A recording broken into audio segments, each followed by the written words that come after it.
अरे रोशन, अगले सप्ताह हम यूरोप टूर पर जा रहे हैं। पापा को कब लाऊं तुम्हारे पास, या तुम लेकर जाओगे उन्हें? अरे भैया, एक प्रॉब्लम हो गए हैं। प्रिया के भाई ने हमारी कश्मीर टूर की बुकिंग की है, वह भी अगले सप्ताह का ही है। उस वजह से सॉरी, मैं पापा को लेने नहीं आऊंगा। रोशन के ऐसे बोल पर गुस्से से विराट का सिर घूम गया। पर तुम्हें पूछकर ही तो मैंने यूरोप टूर की बुकिंग की थी ना। उस बात को 3 महीने हो चुके हैं और तुम मुझे अभी बता रहे हो कि नहीं आ सकता, वह भी मैंने पूछा तब। अभी मुझे बताओ, मैं पापा को कहां भेजूं? भैया, आपको तो पता ही है प्रिया का स्वभाव कैसा है। उसने एक बार ठान लिया तो ब्रह्मदेव भी उसके प्लान में रुकावट दे नहीं सकते। तो फिर प्लीज मेरे घर में झगड़ा मत लगाओ। रह गया पापा का सवाल, तो आप तनु को पूछो, वह यही रहने वाली है और उसका घर बहुत बड़ा है। अरे लेकिन उतने में फोन कट गया। विराट ने गुस्से से मोबाइल की तरफ देखा। रोशन का यह हमेशा ही रहता है, शादी होने के बाद से कभी भी उसने माँ पापा की तरफ ध्यान नहीं दिया। सच कहे तो छोटा होने के कारण वह माँ पापा का सबसे लाडला था, पर माँ पापा को उसने कभी भी अपनी जिम्मेदारी मानी नहीं। 2 साल पहले माँ कैंसर से मर गई, पर उसकी बीमारी में एक भी पैसों की मदद उसने विराट को की नहीं। पिछले साल पापा को हार्ट अटैक आया, पर जैसे अजनबी इंसान की तरह हॉस्पिटल में पापा को मिलने के सिवाय उसने कुछ भी नहीं किया। उसने पापा को तनु के पास रखने के लिए कहा था, पर तनु के बारे में विराट संकोच रहा था। तनु यह उनकी छोटी बहन थी, एक नंबर की लालची और स्वार्थी औरत थी। माँ थी तब माँ से मीठी मीठी बातें करके अच्छी अच्छी साड़ियां गिफ्ट लेती थी। परिस्थिति अच्छी होते हुए भी पति को बिजनेस को चाहिए, ऐसे बोलकर उसने माँ पापा से 10 से 12 लाख ले लिए थे, पर वापस देने का सोचती भी नहीं थी। रिश्ते बिगड़े नहीं, इसलिए विराट भी कभी बोला नहीं, पर उसकी पत्नी जागृति यह सब देख रही थी। उसकी खुसूर फुसर चल रही थी। विराट उसकी तरफ ध्यान नहीं देता था। मां के जाने के बाद वैसे तनु को भाई, पापा, भाभी से इंटरेस्ट खत्म होने लगा। उसने बेमन से तनु को फोन किया, तनु, हम यूरोप टूर पर जा रहे हैं। 15 दिनों के लिए पापा को लेकर आऊं क्या तुम्हारे घर? अरे भैया, मेरी ननंद आ रही है डिलीवरी के लिए मेरे पास। मुझे बताओ, मैं उसकी तरफ ध्यान दूं कि पापा की तरफ? लेकिन तनु, तुम्हारा घर तो बहुत बड़ा है, पापा कहीं पर भी रह सकते हैं। नहीं बाबा, उनको फिर से अटैक आया तो मैं कहां ढूंढती रहूं डॉक्टर को? इससे अच्छा तुम एक काम करो, उनको 15 दिनों के लिए वृद्धाश्रम में भेज दो, कोई दिक्कत नहीं होगी फिर। तनु, हम 3 भाई बहन के होते हुए भी उनको वृद्धाश्रम में भेजना अच्छा नहीं लगेगा। देखो भैया, मैं नहीं रख सकती उन्हें। अगर आपको मेरा सुझाव पसंद नहीं आया तो फिर तुम ही देखो बाबा क्या करना है। इतना कहकर उसने भी फोन कॉल कट कर दिया। घर आने के बाद विराट से पापा को कहां भेजेंगे जागृति ने यह पूछा। हमेशा की तरह वह भड़की, हमने क्या ठेका लेकर रखा है क्या पापा को संभालने का? इन दोनों की कोई भी जिम्मेदारी नहीं है क्या? उसका बोलना भी सच था। बड़ा बेटा इस रिश्ते से विराट ने माँ पापा की जिम्मेदारी खुद से स्वीकार की। पहले माँ और उसके बाद पापा की बीमारी की वजह से वह दोनों एक साथ बाहर भी नहीं जाते थे। कोई एक तो घर पर चाहिए था। इस बार रोशन पापा को संभालने के लिए तैयार था, इसीलिए उन दोनों ने यूरोप टूर की बुकिंग की थी। हनीमून के बाद पहली बार दोनों और बच्चे एक साथ ट्रिप पर जाने वाले थे। ट्रिप के सब पैसे दिए गए थे और आज अचानक रोशन ने मना कर दिया। वह सुनकर जागृति रोने लगी। विराट ने उसे समझाने की बहुत कोशिश की पर वह मानने के लिए तैयार ही नहीं थी।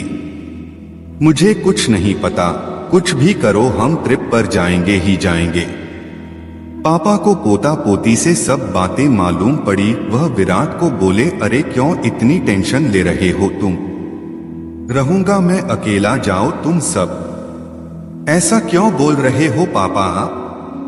आपको एक अटैक आ चुका है, आपका बीपी और शुगर हमेशा कम ज्यादा होता रहता है। कैसे छोड़े आपको अकेला यहाँ पर? विराट सच बोल रहा था, इसलिए पापा चुप बैठे थे। टूर पर जाने के लिए अभी 3 दिन बाकी थे, पर रास्ता निकल नहीं रहा था। विराट को टेंशन होने लगी थी। उसने सभी विकल्प सामने रखकर देखा, अंत में खुद की टूर कैंसिल करके जागृति और बच्चों को टूर को भेज देना ही उसे सही विकल्प लगा। जागृति का गुस्सा और 2 लाख का नुकसान भी होने वाला था, पर उसके पास ऐसा करने के अलावा कोई दूसरा रास्ता नहीं बचा था। अंत में उसने अपना निर्णय पक्का किया और जागृति को फोन करके सूचना दी। वह तो रोने लगी, पर उसे समझाने के बजाय फोन काट दिया। बाद में ड्राइवर को फोन करके तैयार होने के लिए कहा और वह ऑफिस के बाहर आकर गाड़ी में बैठ गया। गाड़ी ट्रेवल एजेंसी की तरफ ले जाने को कहा। बहुत टेंशन में दिख रहे हो साहब, उसके ड्राइवर जगन ने उसे पूछा। फिर विराट ने सब बातें उसे बताई। वह सुनने के बाद वह बोला, अरे साहब फिर तुम क्यों ट्रिप कैंसिल करते हो? साहब मैं मेरे घर लेकर जाता हूं बड़े साहब को। नहीं नहीं, क्यों तुम्हारी फैमिली को परेशान करना? पापा की ज्यादा देखभाल करनी पड़ती है, उनकी दवाइयों का खाने पीने का वक्त देखना पड़ता है।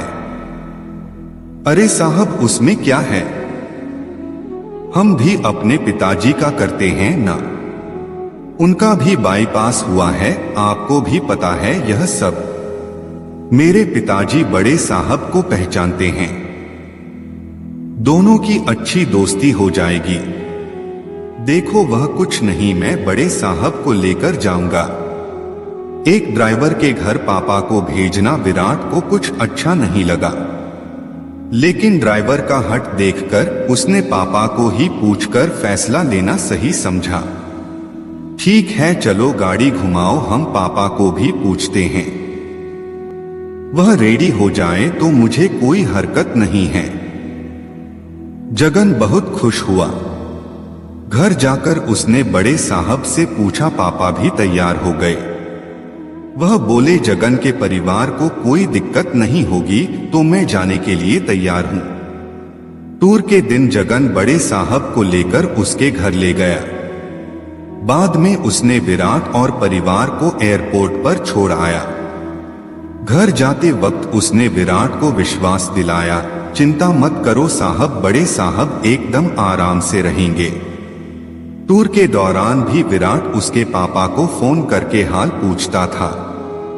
उनका हमेशा एक ही उत्तर रहता था, चिंता मत करो मैं यहाँ पर ठीक हूँ। 16वें दिन जगन उनको लेने के लिए एयरपोर्ट पर गया। विराट ने पापा की पूछताछ की, मजे में है बड़े साहब, बहुत धमाल की दोनों बूढ़ों ने, जगन बोल रहा था। वह सुबह उठकर मॉर्निंग वॉक जाते थे, फिर दिन भर पत्ते और शतरंज का खेल खेलते थे, फिर शाम को मंदिर में जाकर भजन कीर्तन सुनते थे। उनकी तरह ज्येष्ठ नागरिकों के साथ चौपाटी पर बैठकर बातें करते थे। 3 दिन पहले बड़े साहब को थोड़ा बुखार आया था, शुगर भी थोड़ी बढ़ गई थी, फिर उनको अस्पताल लेकर गया, अभी वो एकदम ओके हैं। हमें छोड़ने के बाद लेकर आना पापा को घर पर, एक दिन रहने दो ना साहब, उनको बीमारी की वजह से उनकी मेहमान नवाजी रह गया है। अरे अभी क्यों करनी मेहमान नवाजी, इतने दिनों तक तुमने उन्हें संभाला, वह क्या कम है? ऐसा क्यों करते हो साहब? अपने घर आने वाले मेहमान को मेहमान नवाजी किए बिना कैसे भेजें? और यह मैंने संभाला, ऐसे बोलो मत, मैंने कुछ ज्यादा नहीं किया है। बड़े साहब ही अच्छे से रहें हमारे घर। अच्छा बाबा, ऐसे बोलकर विराट ने उसे हाँ कहा। दूसरे दिन शाम को पापा घर आए। वह बहुत खुश दिख रहे थे। उनके हाथ में एक थैली थी, पैंट शर्ट का कपड़ा, टॉवल, टोपी थी। वह देखकर विराट बोला, अरे इसकी क्या जरूरत थी जगन? नहीं, कैसे साहब? बड़े साहब को ऐसे ही भेज देता मैं। उतने में जागृति ने विराट को अंदर बुलाया और कहा, सुनो जी, उसका एहसान मत रखो, 5 से 10 हजार उसे दे दो। विराट को वो सही लगा। जगन के घर जाकर उसने 10 हजार उसके हाथों में दिए। जगन ने उसकी तरफ आश्चर्य में देखा और फिर वह 10 हजार उसके जेब में रख दिए और बोला, यह क्या है साहब? अरे पिता को संभालने का कोई पैसा लेता है क्या भला? और हाँ, आगे भी कभी ऐसा प्रसंग आया तो बड़े साहब को बिंदास्त मेरे पास भेजना। विराट का मन भर आया। उसने जगन को गले लगा लिया। 3-4 दिनों बाद रोशन और तनु का फोन आया। टूर कैंसिल किया था या फिर पापा को वृद्धाश्रम में रखा था, ऐसा पूछ रहे थे दोनों। विराट के मुंह से इतना ही निकला कि उस दिन असल मायने में मुझे भाई मिला जिसने पापा का ख्याल रखा।